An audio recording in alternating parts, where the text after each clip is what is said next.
Federal system, there's no parole. You got to do 85%, I believe, of 1,642 months. You do that math. You tell me if you think he's ever going to get out. He's going to be a very, very, very old man. Something interesting, I guess, maybe about me that's different than my colleagues is one point in time, years ago, I was an assistant United States attorney. And so I represented the United States of America, which was pretty cool, going into court saying on behalf of the United States. Tell me about one of the cases you did for the United States. So let me tell you about a bank robbery trial we had. In exchange for master's tickets from one of my colleagues who was leaving the office, I took over one of his cases and tried it. And we convicted a man for bank robbery. And I believe this might be a record sentence in the district for a non-capital case. So I'm sure they've had penalty cases in the past where they've been sentenced to death.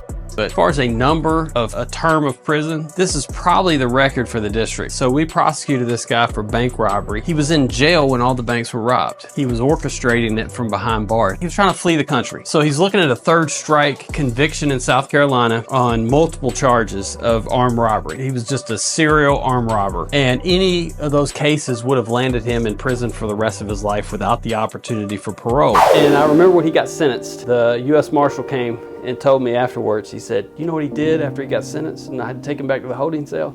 He was just in there doing push-ups for an hour. That was his way of like blowing off some steam after getting a 130-year sentence.